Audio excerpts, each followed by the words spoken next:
Hello and welcome you all to let's crack with Abhishek Gupta. तो ये हैं daily current affairs for 15 June. बहुत important current affairs है guys, आप इनको कवर करते रहिए डेली बेसिस पे। एक भी दिन का आप मिस मत कीजिएगा क्योंकि इससे बहुत सारे सवाल आएंगे आपके आगे आने वाले जितने भी एग्जाम होंगे, चाहे वो प्रीलिम्स के हों चाहे वो मेंस के हों। गाइस बताना चाहूँगा, अगर आपने let's crack with Abhishek Gupta का यूट्यूब चैनल सब्सक्राइब नहीं किया है तो उसको जरूर सब्सक्राइब कर लीजिएगा। और let's crack with Abhishek Gupta का फ्री टेलीग्राम चैनल भी है, तो इसको जरूर से जरूर ज्वाइन कर लेना। इसको ज्वाइन करना बहुत बहुत ज़्यादा ज़रूरी है। गाइस बताना चाहूँगा साथ साथ कि lower PCS mains, FRO mains और एडवोकेट जनरल आरओ मेंस के लिए फुल प्रिपरेशन ग्रुप चल रहा है, फुल प्रिपरेशन बैच चल रहा है। तो जो भी कैंडिडेट्स ऐसे हैं, विलिंग कैंडिडेट्स हैं जो प्रिपरेशन करना चाहते हैं या टेस्ट सीरीज ज्वाइन करना चाहते हैं, तो वो मुझे 7665804421 पर कॉल या मैसेज कर सकते हैं। चलिए 15 जून के करंट अफेयर स्टार्ट करते हैं। तो सबसे पहले न्यूज़ आती है GS1 से।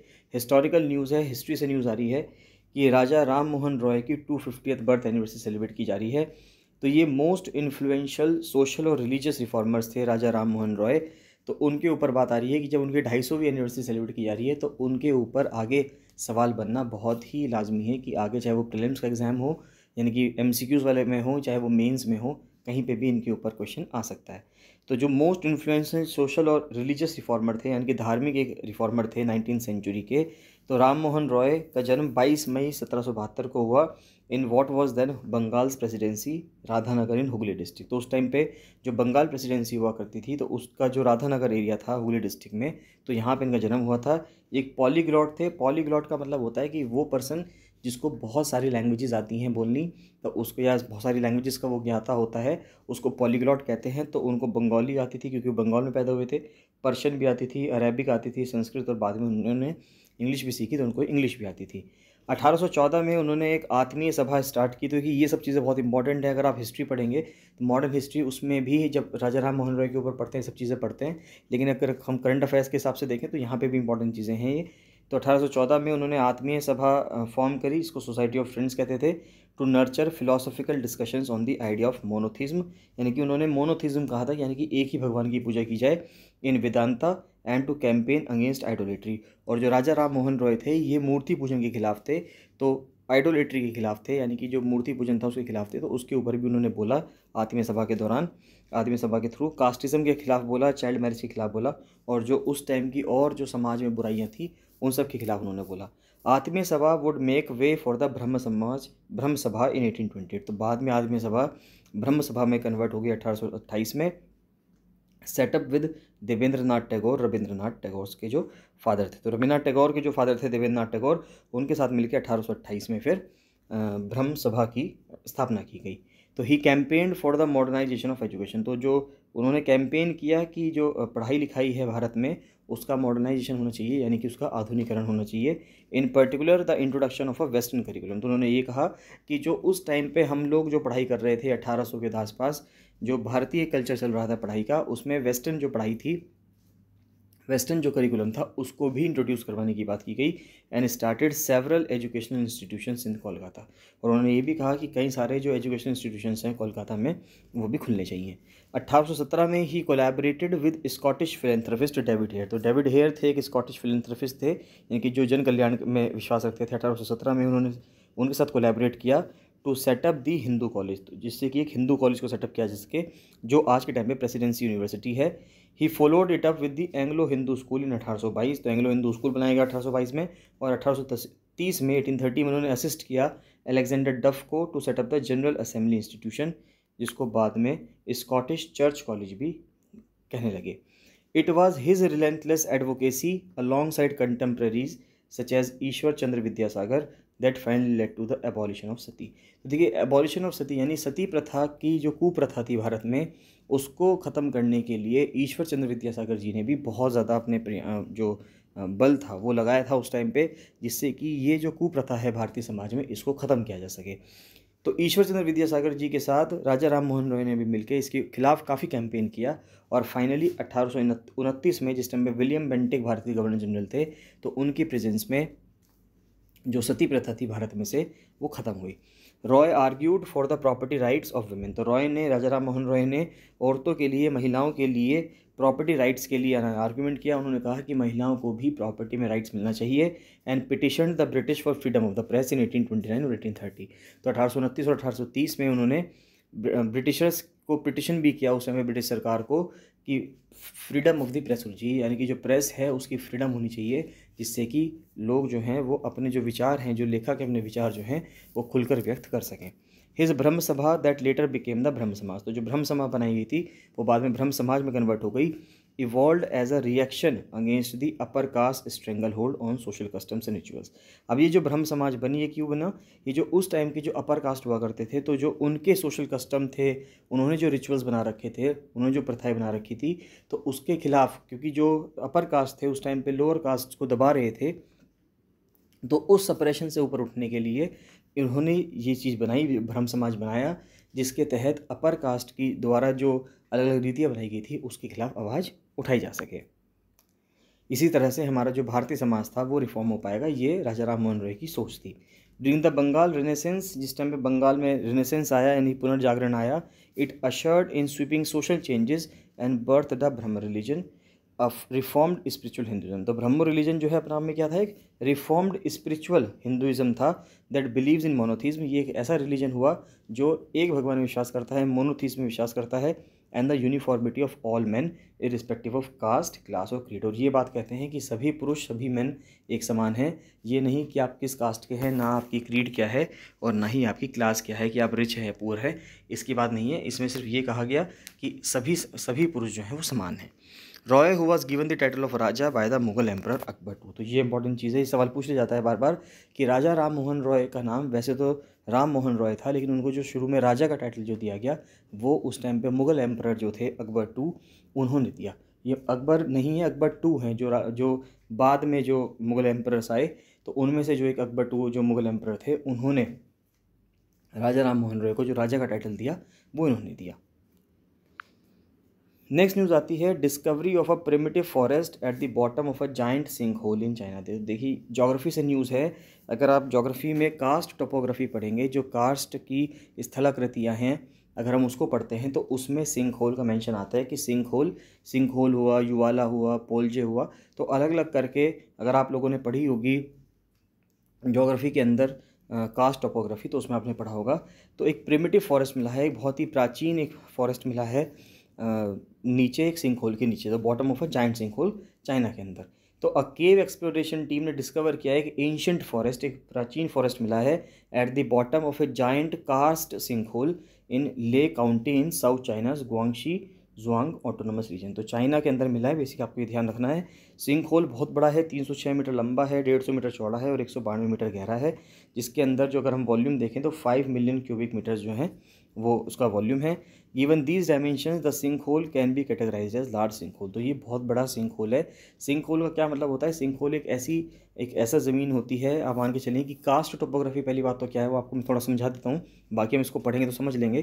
कास्ट टोपोग्राफी वो टोपोग्राफी होती है, यानी कि वो स्थलाकृतियाँ होती हैं जब बारिश का पानी उस पर पड़ता है किसी ज़मीन पे, तो वहाँ पे जो मिट्टी है जब वो घुलकर वहाँ से पानी के साथ बहने लगती है रिसकर, तो वहाँ से अलग अलग स्ट्रक्चर बन जाते हैं। एक्चुअली में वहाँ पे जो मिट्टी होती है वो डोलोमाइट होती है, यानी कि वहाँ पे लाइमस्टोन होता है।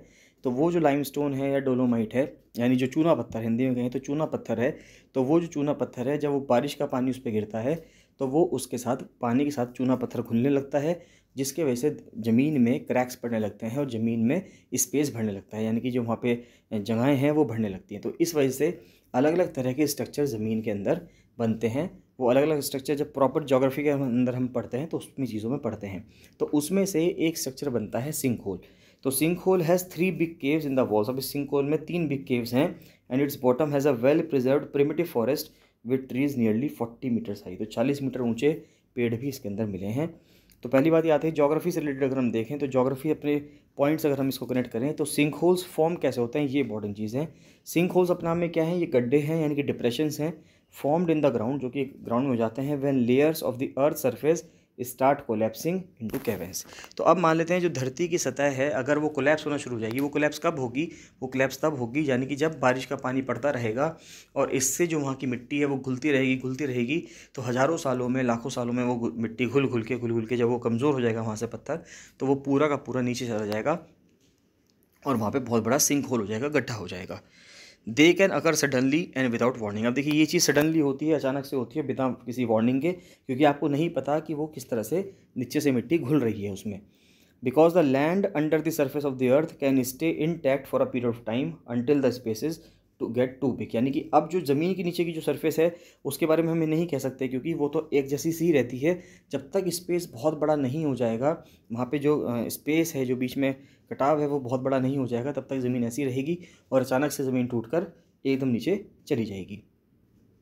Sink holes can be formed due to natural process और ह्यूमन एक्टिविटी। अब देखिए सिंक होल्स जो हैं दोनों तरह से हो सकते हैं, नेचुरली भी होते हैं और ह्यूमन एक्टिविटी की वजह से भी होते हैं। तो अगर सिंक होल्स देखें तो ये कास्ट टेरेंस में होता है। अब देखिए कास्ट जो नाम आया वो कहाँ से आया, अगर आप लोगों ने ज्योग्राफी पढ़ी है तो अगर आपने देखा है तो यूगोस्लाविया का रीजन हुआ करता था यूरोप के अंदर। आज के टाइम पे देखेंगे तो आज के टाइम पे आपको यूगोस्लाविया नाम का कोई भी रीजन वहाँ पे नहीं मिलेगा, क्योंकि यूगोस्लाविया बहुत पहले हुआ करता था। बाद में जब सेकेंड वर्ल्ड वॉर हुआ और उस दौरान जो है कुछ टाइम बाद यूगोस्लाविया का जो रीजन था वो ख़त्म हो गया, यानी कि जब यूरोप में कोल्ड वॉर चल रहा था उसके बाद यूगोस्लाविया का रीजन ख़त्म हो गया। लेकिन यूगोस्लाविया के अंदर एक कास्ट नाम से एक जगह थी और उस जगह पे ही ऐसी टोपोग्राफी पाई जाती थी। अगर आज आप जाएंगे तो वहाँ पे भी आज आपको मिल जाएगी। तो उस वजह से वहाँ पे कास्ट जो नाम आया वो उस जगह से आया। तो karst terrains where the rock below the surface of the earth can easily be dissolve by ground water. तो ज़मीन के पानी से भी हो चाहे बारिश का पानी हो, सभी से वो घुल जाती हैं।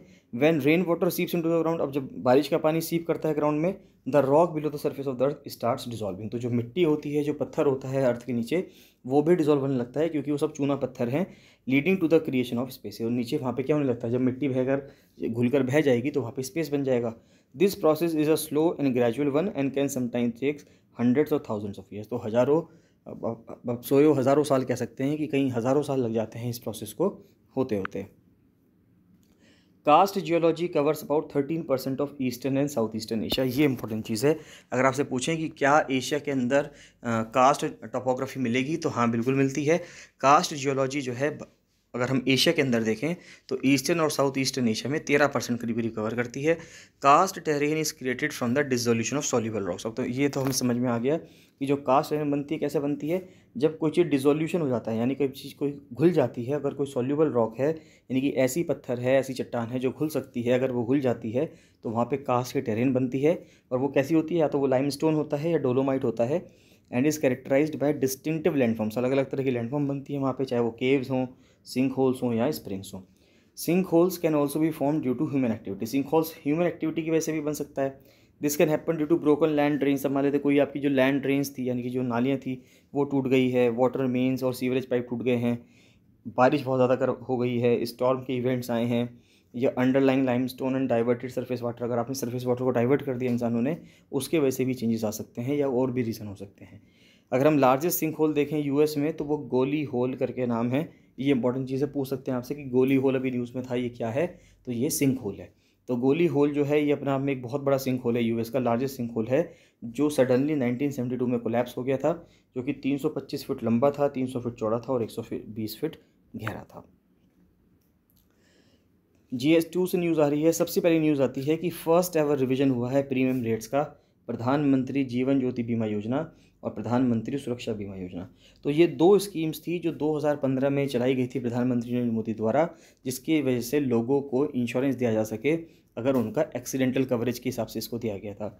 लेकिन उस टाइम से लेके अब तक 2022 तक इसमें जो प्रीमियम के रेट्स थे, जो पैसे कटते थे साल के, एक में 12 रुपये कटते थे और एक में 330 रुपये कटते थे, तो पिछले 7 सालों से वो एक जैसे ही थे। तो अब 7 साल के बाद इनके जो पैसे हैं उनको रिवाइज़ करके अमाउंट को बढ़ा दिया गया है।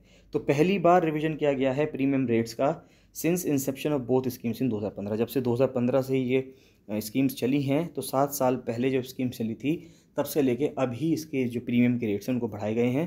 तो जो प्रधानमंत्री जीवन ज्योति बीमा योजना है, इसमें 330 रुपये पहले हुआ करते थे, अब बढ़ा के 436 रुपये कर दिए गए हैं।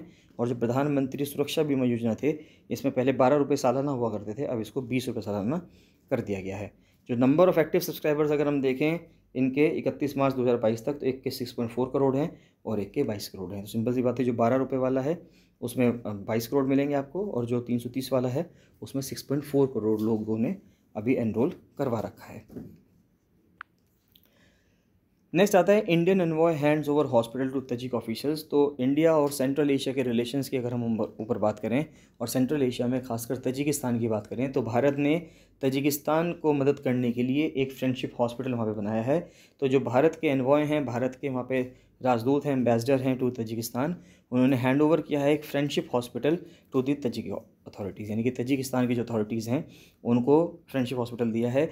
आप कमेंट सेक्शन में कमेंट करके ये बताएंगे कि तजिकिस्तान की कैपिटल क्या है। तो तजिकिस्तान की कैपिटल क्या है, तो वो चीज़ आप मुझे कमेंट सेक्शन में कमेंट करके बताएंगे।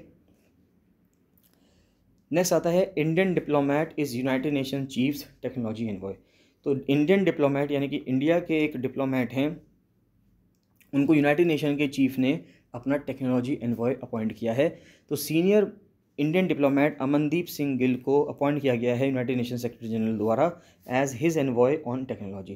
तो यूनाइटेड नेशंस के जो सेक्रेटरी जनरल हैं इस टाइम पे, जो एंटोनियो गुटरेस हैं, उन्होंने उनको एनवॉय बनाया है किस चीज़ के ऊपर, टेक्नोलॉजी के ऊपर। तो मिस्टर गिल जो कि भारत के एम्बेसडर हैं और परमानेंट रिप्रेजेंटेटिव हैं कॉन्फ्रेंस ऑन डिसआर्मामेंट इन जिनेवा 2016 से लेकर 2018 तक, वो चीफ एग्जीक्यूटिव ऑफिसर भी रहे हैं और इंटरनेशनल डिजिटल हेल्थ और आर्टिफिशियल इंटेलिजेंस रिसर्च कोलैबोरेटिव जो प्रोजेक्ट चल रहा है जिनेवा में, उसके हेड भी हैं, वहाँ पे चीफ एग्जीक्यूटिव ऑफिसर भी हैं। तो वो वहाँ पे इस कैपेसिटी में काम कर रहे हैं और अब उनको यूनाइटेड नेशन के जो चीफ हैं उनका टेक्नोलॉजी एनवॉय भी उनको बना दिया गया है। नेक्स्ट न्यूज़ आती है इंडिया और रशिया के रिलेशंस के ऊपर। रशिया बहुत समय से 1971 से ही अगर हम देखें तो रशिया के साथ जब हमने फ्रेंडशिप ट्रीटी साइन की थी, तो रशिया तभी से भारत को हथियार में बहुत अच्छे से सप्लाई करता आ रहा है।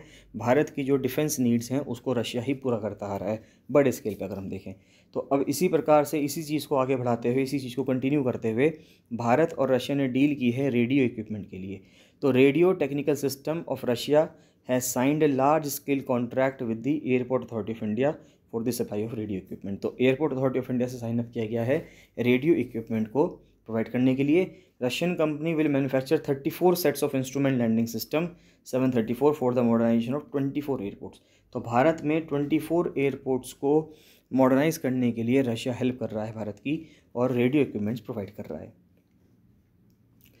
नेक्स्ट न्यूज़ आती है कि वेनेजुएला और ईरान एक 20 साल के एग्रीमेंट में चले गए हैं। वेनेजुएला और ईरान ये दोनों ऐसे कंट्रीज़ हैं जिनको बहुत अलग थलग किया जा रहा है यूएस इकनॉमी के द्वारा। अगर हम यूएस कंट्री को देखें तो यूएसए के द्वारा इन सभी कंट्रीज़ को जो भी सोशलिस्ट देश रहे हैं, जिस तरह से कि वेनेजुएला है सोशलिस्ट कंट्री समाजवाद का, और ईरान एक बहुत ही हार्ड लाइन कंट्री रहा है इस्लामिक कंट्री, तो इनको अलग थलग करने की कोशिश की जा रही है यूएसए के द्वारा। तो क्योंकि वेनेजुएला की इकनॉमी और ईरान की इकनॉमी दोनों ही क्रम्बल कर रही हैं, दोनों ही डिप्रेशन में हैं, दोनों ही दिक्कत में हैं, तो वेनेजुएला और ईरान ने कॉन्ट्रैक्ट किया है जिसमें कि वेनेजुएला जो अपने आप में जिसके यहाँ बहुत बड़ा तेल का रिज़र्व है, लेकिन उसने एग्रीमेंट किया है ईरान के साथ कि ईरान अगले 20 साल तक उसको तेल देता रहेगा। तो वेनेजुएला के जो लीडर हैं इस टाइम पे निकोलस मदुरो, और ईरान के जो हार्डलाइन प्रेसिडेंट हैं इब्राहिम रईसी, उन्होंने साइन किया है एक 20 साल का cooperation agreement for sending fuel. तो अब ये देखने वाली बात होगी कि किस तरह से यूएस से इस चीज़ पर रिएक्ट करता है कि वेनेजुएला और ईरान के बीच में जो ये कॉन्ट्रैक्ट हुआ है। नेक्स्ट आती है क्वाड से रिलेटेड न्यूज़ आ रही है, भारत से रिलेटेड न्यूज़ आ रही है कि क्वाड का प्लान है कि जो मैसिव इलीगल फिशिंग कर रहा है चाइना इंडो पैसिफिक में, उसको हम किस तरह से रोक सकें। तो unregulated plunder of global fishing stock poses a grave threat to the livelihood and food security of millions of people. China को अपनी नीड पूरी करने के लिए, अपनी पॉपुलेशन की नीड पूरी करने के लिए और एक्सपोर्ट करने के लिए चीज़ों को, उसने बहुत ज़्यादा इलीगल फ़िशिंग करी है, बहुत बड़े स्केल पे फ़िशिंग कर रहा है वो। तो इस चीज़ को रेगुलेट करने के लिए क्वाड एक प्लान बनाना चाह रहा है जिससे कि इंडो पैसिफिक रीजन में जहाँ पे दूसरे कंट्रीज़ का भी क्लेम हुआ करता था, दूसरे कंट्री का भी स्टेक हुआ करता था, उन सब का स्टेक ख़त्म कर कर चाइना ने अपना ही स्टेक वहाँ पे इस्टेब्लिश कर लिया।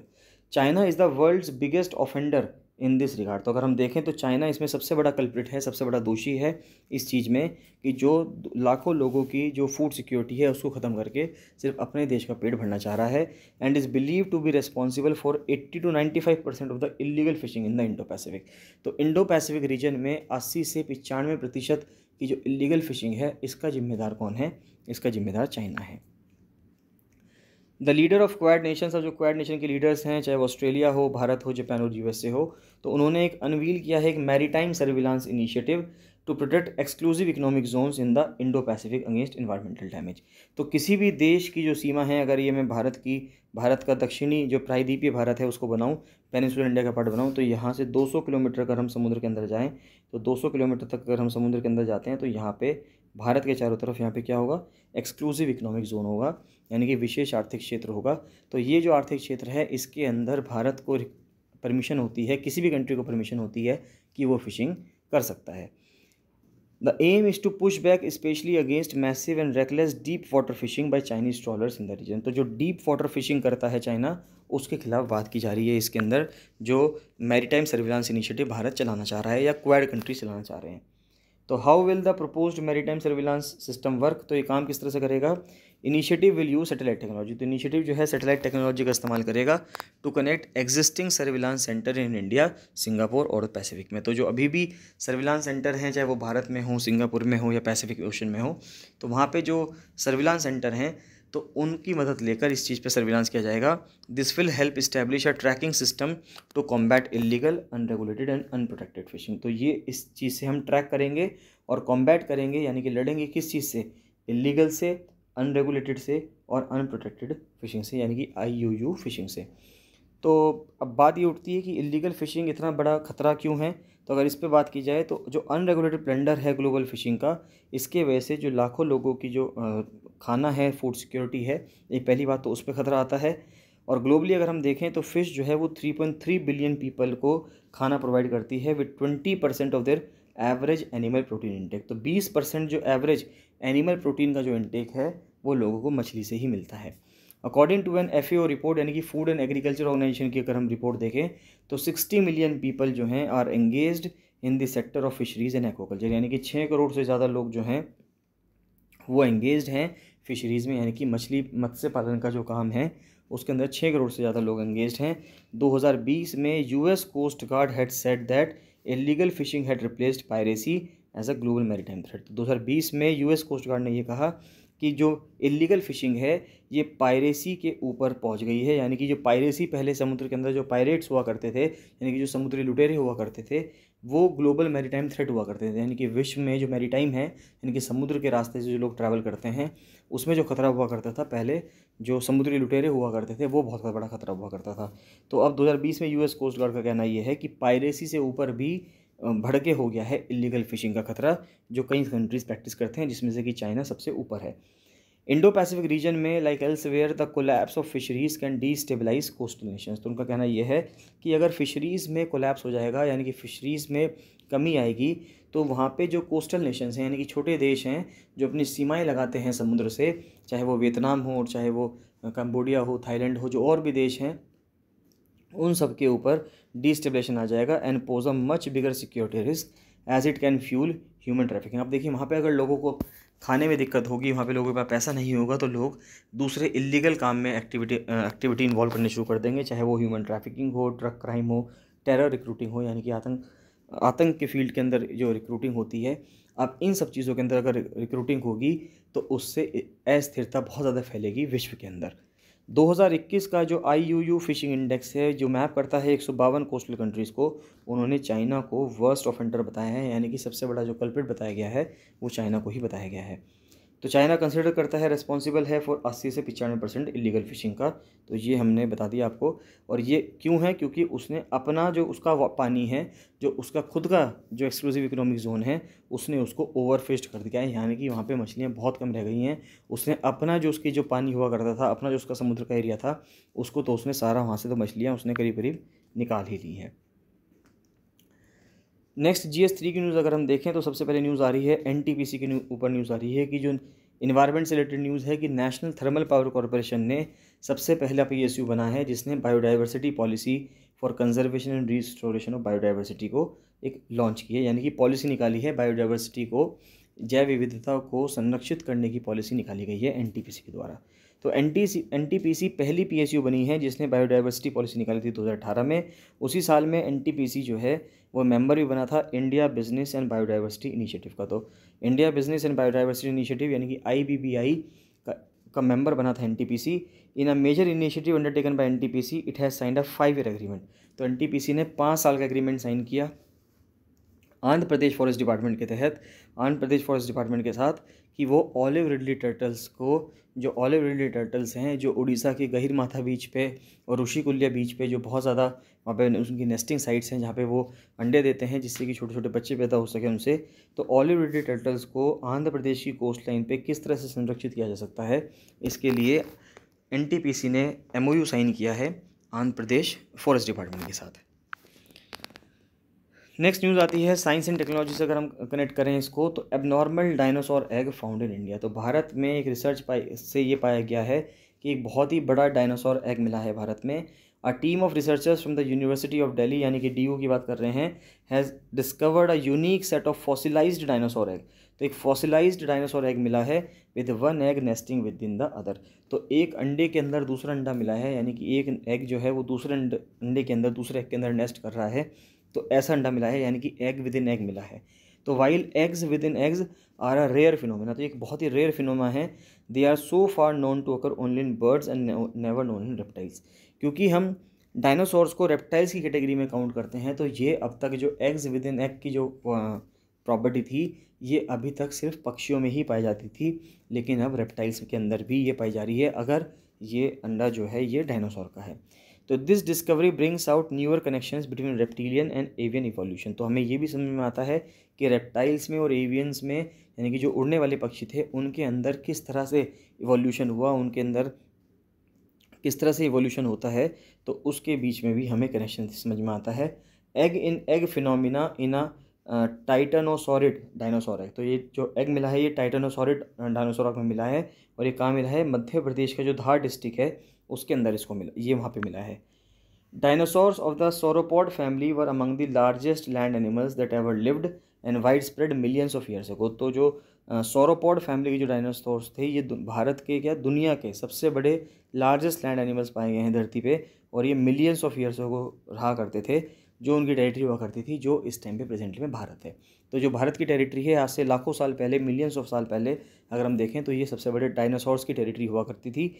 Fossils of these animals have been found in Gujarat, MP और मेघालय। तो इन सब जगहों से इनके जो फॉसिल्स हैं वो मिले हैं। द अपर क्रिटेशियस लेमेटा फॉर्मेशन, जो अपर क्रिटेशियस लेमेटा फॉर्मेशन है सेंट्रल इंडिया का, उसको डायनासोर फॉसिल्स भी कहा जाता है, चाहे वो स्केलेटल हो और चाहे वहाँ से हमें एग रिमेन्स मिले हैं। तो ये भी क्वेश्चन पूछ सकते हैं कि जो अपर क्रिटेशियस लेमेटा फॉर्मेशन है ये कहाँ मिला है, तो ये सेंट्रल इंडिया के अंदर मिला है। नेक्स्ट बहुत ही इंपॉर्टेंट न्यूज़ आती है डिफेंस से, कि एक प्रोजेक्ट वॉरडेक चलाया जा रहा है। इंडिया का upcoming artificial intelligence powered war game centre है। तो एक वॉर गेम सेंटर बनाया जा रहा है जिससे कि एक रियल कंडीशंस दी जा सकें, एक सिपाही को बिना बैटलफील्ड में जाए और वहाँ वो जो है उन रियल कंडीशंस को समझ के, एक वर्चुअल कंडीशंस को समझ के वहाँ पे किस तरह से एक्शन लेना है, किस तरह से डिसीजन मेकिंग लेनी है, उस चीज़ को सीख सके, जिससे कि हमारा जो लॉस है, जो ब्लड लॉस होता है वहाँ पे वॉर, जहाँ पे अगर जो बैटल ग्राउंड होता है वहाँ पे कम से कम हमारा लॉस हो। तो आर्मी ट्रेनिंग कमांड ने साइन किया है एक MOU विद गांधीनगर बेस्ड राष्ट्रीय रक्षा यूनिवर्सिटी। तो राष्ट्रीय रक्षा यूनिवर्सिटी के साथ जो गांधीनगर में बेस्ड है उसके साथ एक MOU साइन किया गया है to develop a war game research and development centre in New Delhi. तो नई दिल्ली के अंदर एक वॉर गेम रिसर्च और डेवलपमेंट सेंटर बनाने जाने की बात की जा रही है। Project which has given a prototype name, project का नाम है वॉरडेक, will be a first of its kind simulation based training centre Bharat के अंदर। तो भारत के अंदर पहला अपने आप में एक सिमुलेशन बेस्ड ट्रेनिंग सेंटर होगा that will use artificial intelligence to design virtual reality war games. तो आर्टिफिशियल इंटेलिजेंस का इस्तेमाल किया जाएगा वर्चुअल रियलिटी वॉर गेम्स को डिज़ाइन करने के लिए। तो ये अगर हम देखें कि वॉर गेम सेंटर क्या है, तो जो war game research and development centre है ये आर्मी के द्वारा यूज़ किया जाएगा कि अपने सोल्जर्स को वो ट्रेन कर सकें and test their strategies through metaverse enabled game play. जो वॉर गेम मॉडल्स होगा will be designed to prepare for wars. अब वॉर गेम इस तरह से डिज़ाइन किया जाएगा कि हम सोल्जर को वॉर्स के लिए तैयार कर सकें, as well as counter terror and counter insurgency operations. तो काउंटर टेरर के लिए अगर हमें आतंक से लड़ना है, उसके खिलाफ जो भी ऑपरेशन चलाए जाते हैं अलग अलग जगहों पे, जैसे जम्मू कश्मीर में भी चलाए जाते हैं, काफ़ी टाइम तक चलाए जा रहे हैं काफ़ी टाइम से, तो उन चीज़ों के लिए आप किस तरह से एक सोल्जर को प्रिपेयर करेंगे, उसके लिए भी यहाँ पे गेम्स बनाए गए हैं, जिससे कि वॉर गेम बनाए गए हैं यहाँ पे। तो where will the centre come up and when, तो सेंटर दिल्ली में आएगा। The centre will come up in a military zone in New Delhi. ये RRU के जो ऑफिशियल्स हैं उन्होंने कन्फर्म किया है, private to the development. The RRU will join hands with Tech Mahindra. तो टेक महिंद्रा के साथ हाथ मिलाकर to develop the centre in the coming 3 to 4 months. तो अगले 3 से 4 महीने के अंदर इसको डेवलप किया जाएगा। RRU जो है राष्ट्रीय जो रक्षा यूनिवर्सिटी जो है, ये इंस्टीट्यूट है under the ministry of home affairs. तो ये इंपॉर्टेंट चीज़ है। MHA के अंडर ये यूनिवर्सिटी आती है, specialising in national security and policing. तो पुलिसिंग में और नेशनल सिक्योरिटी में इसकी एक्सपर्टाइज़ है। लोकेटेड कहाँ पे है, गांधीनगर के जो लवड़ जो विलेज है वहाँ पे आपको पाया जाएगा ये, और ये एक इंस्टीट्यूट है नेशनल इंपॉर्टेंस का। Soldiers will test their skills in the metaverse where their surroundings will be simulated using a combination of virtual reality and augmented reality. इन दोनों के अंदर डिफरेंस क्या होता है ये भी आप मुझे कमेंट सेक्शन में कमेंट करके बताएंगे। इसके ऊपर यूपीएससी पहले भी एक बार सवाल पूछ चुका है 2019 या 2020 का। अगर आप मेंस देखें, प्रीलिम्स का पेपर देखें 2019 या 2020 का, तो उसमें आपको वर्चुअल रियलिटी और ऑगमेंटेड रियलिटी में प्रीलिम्स में सवाल पूछा गया था GS1 में यूपीएससी के द्वारा। इन army it is often said that the enemy can ambush you from 361 directions. तो आर्मी में ये कहा जाता है कि जो दुश्मन है वो आप पे 361 डायरेक्शन से हमला कर सकता है। 360 डायरेक्शन का मतलब क्या होगा कि एक तो आपके चारों तरफ हो गया, अगर यहाँ पे सोल्जर है तो उसके चारों तरफ अगर जो भी सिपाही हैं वहाँ से हमला कर सकते हैं। 360 तो ये हो गए, और एक इसके ऊपर से कर सकता है, एक पर्सन ऊपर से कर सकता है, तो ये 361वीं डायरेक्शन हो गई। तो ये कहा जाता है वे 360 sides are around the soldiers. तो सोल्जर के चारों तरफ तो 360 साइड्स हो गई, और एक उसके ऊपर हो गई। अगर कोई ऊपर से एयर ड्रॉप करता है कोई सोल्जर तो ऊपर से भी हमला हो सकता है। So war game simulation helps the army think of all possible scenarios. तो अब ये जो वॉर गेम है ये आर्मी को इस चीज़ में सोचने में मदद करेगा कि कितने पॉसिबल सिनेरियोज हो सकते हैं कि कोई पर्सन कहाँ से अटैक कर सकता है। तो उसके लिए ये चीज़ें बनाई जा रही हैं। Aspect such as slope of terrain. अब देखिए वहाँ पे क्या क्या चीज़ें इंपॉर्टेंट होंगी कि टेरेन का स्लोप कैसा है, वेदर कैसा रहेगा, टाइम क्या है, एयर प्रेशर क्या है, एनिमी सर्विलांस क्या है, आर्टिलरी जो आपके पास हथियार है उसकी रीच कहाँ तक है, जो ट्रूप्स हैं उनकी पोजीशन क्या है, सोल्जर की हेल्थ कैसी है, एनिमी का यानी दुश्मन का रिएक्शन कैसा है। इन सब चीज़ को लिया जाएगा आर्टिफिशियल इंटेलिजेंस यूज़ करते हुए और वॉर गेम को डिज़ाइन करते हुए। नेक्स्ट आता है रेटिनोब्लास्टोमा, जो एक कॉमन आई कैंसर है जो बच्चों में पाया जा रहा है। तो रेटिनोब्लास्टोमा एक बहुत ही कॉमन आई कैंसर है जो यंग बच्चों में हो जा रहा है। तो वर्ल्ड रेटिनोब्लास्टोमा अवेयरनेस वीक चलाया गया था 15 मई से लेकर 21 मई के बीच में। It can occur in one और बोथ आइज। अब ये जो कैंसर है ये या तो एक आंख में भी हो सकता है और ये दोनों आंखों में भी हो सकता है। एंड मे बी हेरिडिटरी और स्पोरेडिक, यानी ये हेरिडिटरी भी हो सकता है, यानी कि वंशानुगत भी हो सकता है कि आप पिछले जो जनरेशन है उस अगली जनरेशन पे भी जा सकता है, और स्पोरेडिक भी हो सकता है यानी कि बाद में लग गया हो। It can be life threatening. अब ये लाइफ थ्रेटनिंग भी हो सकता है, as well as take away vision if not treated timely. अगर इसको समय से ट्रीट नहीं किया गया ये जान भी ले सकता है और आंखों की रोशनी भी इसके वजह से जा सकती है। तो ये इंपॉर्टेंट चीज़ है, इसको आपको ध्यान रखना है। नेक्स्ट न्यूज़ आती है स्टोरेज गेन इन वीट। अब देखिए एग्रीकल्चर से रिलेटेड न्यूज़ है कि गेहूं को लिविंग ग्रेन बताया जा रहा है, यानी कि जो गेहूं है अगर आप गेहूं को स्टोर करते हैं तो वो लिविंग ग्रेन होता है। धीरे धीरे अगर आप देखेंगे, अगर आपने घरों के अंदर कभी भी गेहूं को स्टोर किया है, आटे को नहीं गेहूं को स्टोर किया है, और गेहूं की टंकी में अगर आप हाथ डाल के देखेंगे तो आपको गेहूं के अंदर गर्माई महसूस होगी। तो वो जो गर्माई है वो इसलिए महसूस होती है क्योंकि गेहूं लिविंग ग्रेन है, यानी कि वो एटमॉस्फेयर के साथ रिएक्शन कर रहा होता है। क्योंकि अगर आप उस गेहूं के बीज को, गेहूं के दानों को अगर आप ज़मीन में बो देंगे तो वहाँ से गेहूं की फसल निकल के वापस से आ जाएगी।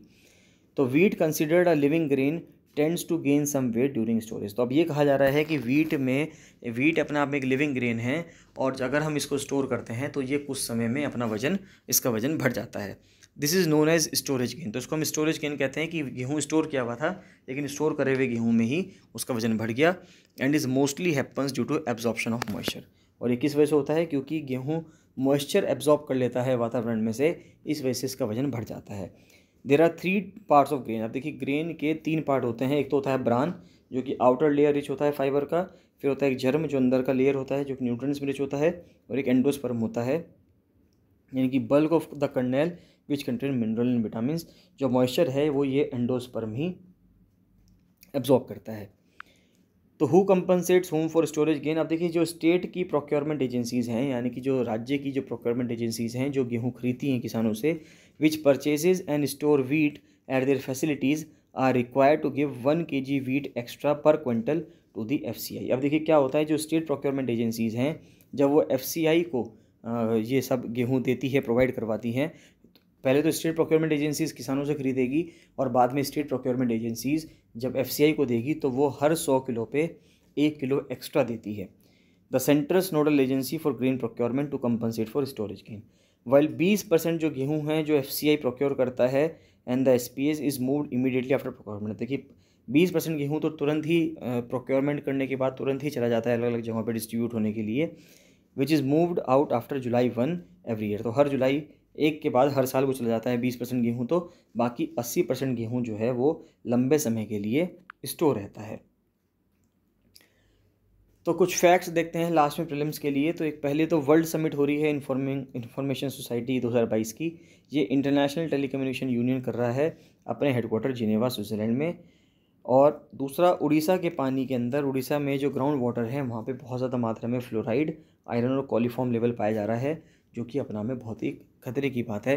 अगर ये पानी वहाँ पे रहने वाले रेसिडेंट्स पिएंगे तो उनको बहुत सारी बीमारियाँ होने के चांसेस हैं। तो ये थे 15 जून के करंट अफेयर्स गाइस। इसमें आपको कोई भी डाउट आता है तो आप मुझे कमेंट सेक्शन में कमेंट करके जरूर बताइए। इसमें क्या इंप्रूवमेंट किया जा सकता है वो भी आप मुझे बताइएगा, जिससे कि हम अच्छे से अच्छे इसमें इंप्रूवमेंट कर सकें। और अगर आपको किसी भी टॉपिक पर वीडियो बनवानी है तो वो भी आप मुझे कमेंट सेक्शन में कमेंट करके बता सकते हैं। चलिए बाकी मिलते हैं नेक्स्ट वीडियो में। Thank you and bye bye.